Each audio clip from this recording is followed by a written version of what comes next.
We had a good talk this afternoon with Dr. Robert Gordon. He's former president of the International Shockwave Society, and we discussed a comparative of radial versus focal shockwave. We bust some myths and we reveal some studies and some new information on shockwave.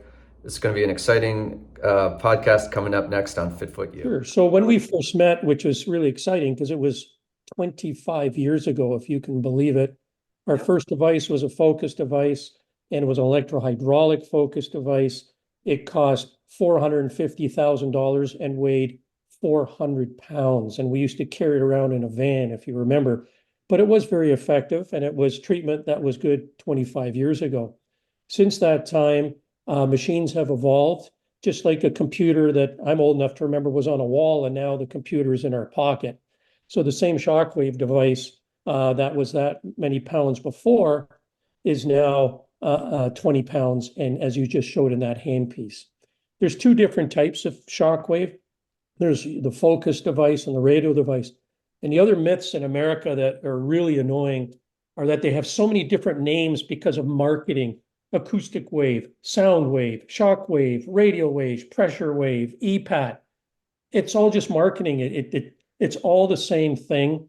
There's either radial devices, and the reason it says radial is because they go out like this, they diverge, radial, go away from the center, and focused, which are very focused and high energy. And the big difference is the focused ones are very high energy with very small rise time, short rise time, where the other ones are more elliptical.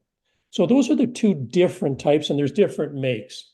However, I think what's really important to understand, and some of the marketing that's going on for focus devices, and even these electrohydraulic ones that the technology is 25 years old, is that they're very expensive. If you remember, we have to change spark plugs, and you still have to change things. It's very expensive, but old technology. So, and then there's the radial device, as I said, which is a pressure wave, really. But what's really important is clinically, they work very, very well. And to talk about that, I think, can we just go by certain conditions and talk about that? Or do you want to talk a little bit more about the just adding to what you had said and building on what we talked about in the pre-interview, you had mentioned cavitation, or the so-called bubbles that are produced in the tissue and the muscle.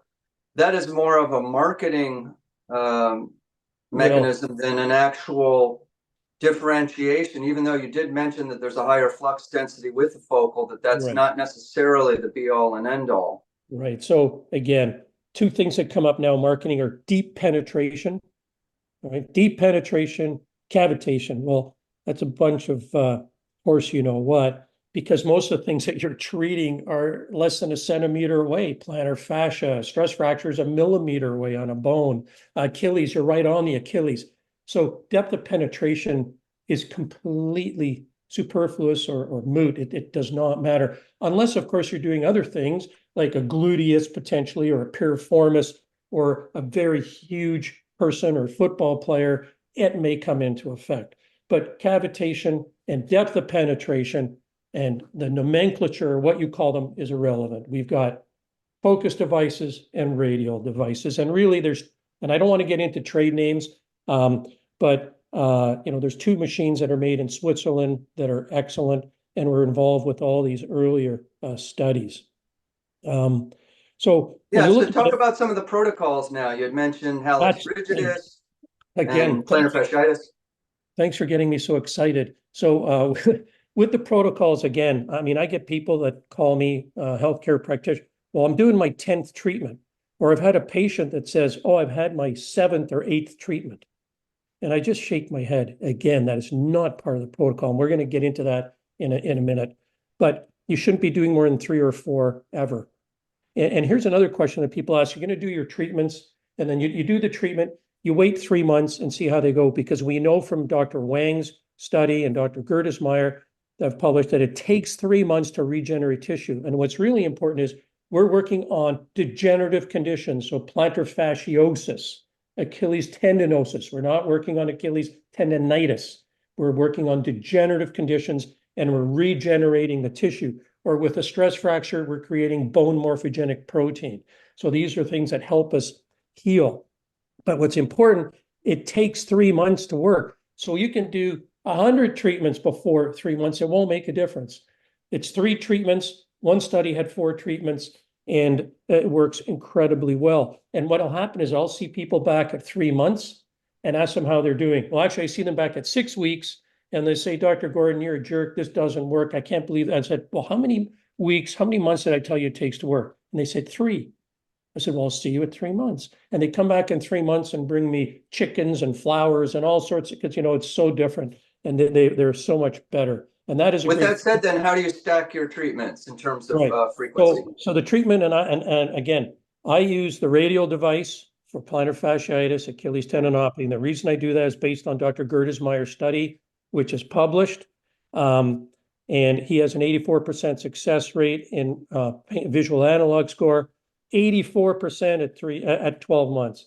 And the other study done by Goldwitzer et al., which is all, and Dr. Ogden had an original one, they were in the low 60s.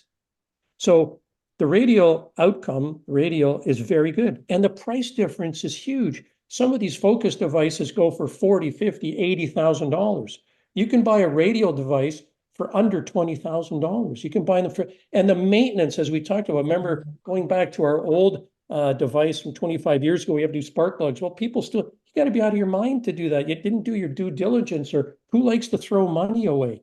A radial device, you just change a little tube and bullet after a minute. Yeah, right inside here. Right, and it costs very, very little. It's actually less than 1% operating cost for that to do. That's all you have to do. You don't have to maintain it or calibrate it. You're just changing a bullet and tube. Now, I do have both devices. I have a focus device and radial device.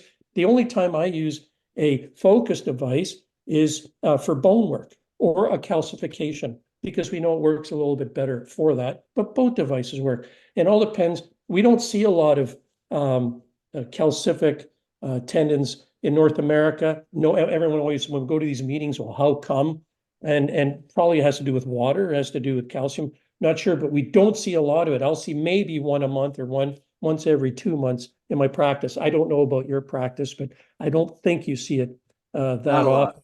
Mind you, there is a lot of pollution in your city, but we'll talk about that another day. That's different. So again, for a plantar fascia, I would do 3 treatments, 1 week apart, 2.6 bars, 11 hertz, 3 treatments, 1 week apart. Now, that's one of the protocols that's out there. There is one earlier study that was 2 weeks apart, but I think it's important to have them apart by a week.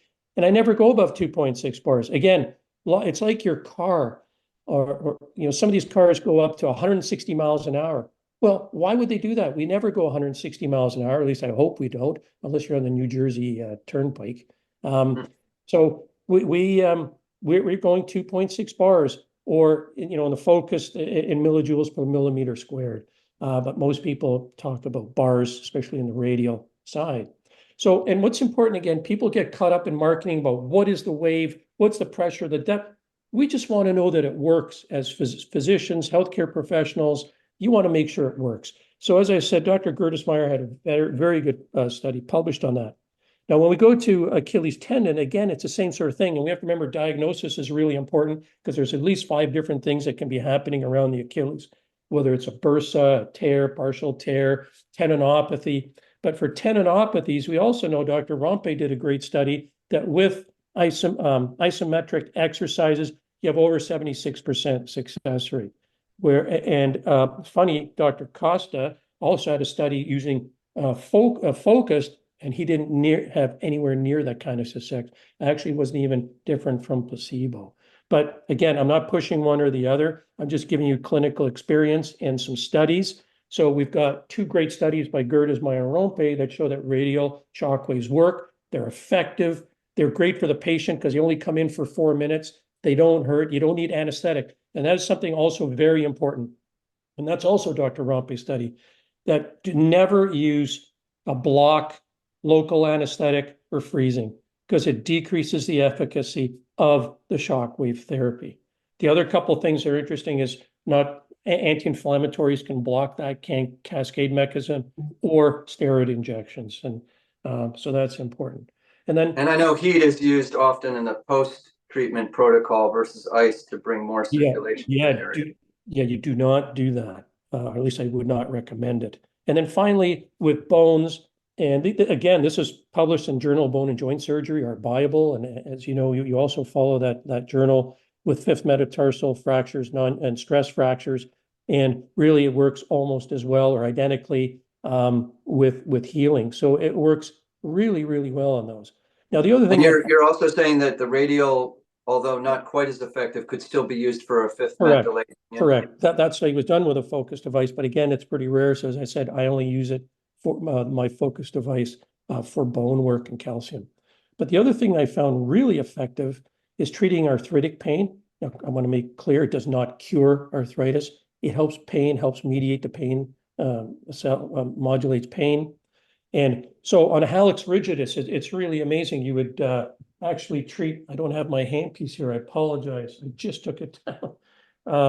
But if you have a hallux rigidus and you treat dorsally and you passively flex, yes, thank you, passively flex as you're doing, it's amazing what kind of range you can get back.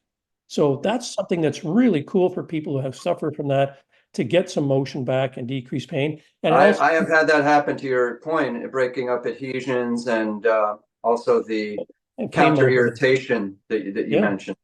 And then bunion pain's another one. You know how tough it is for people who have bunions and how they suffer. And I would again go over the bunion, just go over the bunion and do about 1,000 shocks, and it finds that it helps with pain. And if it lasts 2 or 4 weeks or 6 weeks, that's great, as long, if it's helping them with their pain until they get more definitive treatment. So those are really the things that I wanted to express and emphasize. But I just, for people who are healthcare professionals and you're reaching out to them, I just think it's so important to use a machine that works, that's affordable, and don't get sucked in to buying something expensive because they're telling you something. Just read Gerdes Meyer's paper or Dr. Rompe's paper on radio devices, and you can see how effective they are. And as I said, there's a lot of fake devices. Well, I shouldn't say fake. There's a lot of other machines out there that have zero studies behind them. They're just copying, a couple of these companies' old patents.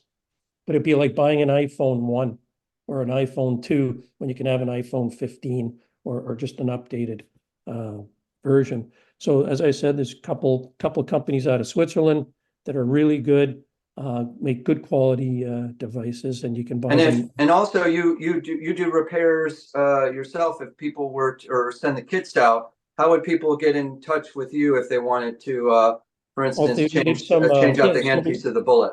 Yeah, sure. So they can contact me at email at robgordon6565@gmail.com. It's very nice of you to ask that. I do make money off that, so I do want to declare that I buy them and I resell them, but I do resell them at a very low cost. So again, and the other thing, I'm always available for people who ever have any Shockwave questions that they want to ask. A lot of times people say, well, can you treat people on blood thinners, or they're not sure. Anytime they have a medical question, I'm always happy to do that as a past president of the ISMST, or International Society for Shockwave. I'm happy to help people. It's nice of you to ask me to talk today, and I'm always available because your and my passion is making people better. And if we can use Shockwave to make people better, that's a very good thing. Well, I appreciate you taking the time today. 25 years up the road, you trained me in DC, and it was nice to be able to circle back and just sort of confirm some things and add some new things that I will be putting into my thought process when I treat patients. Thank you so much, Dr. Gordon, for today's very important and grounded information. It's my pleasure. Take care.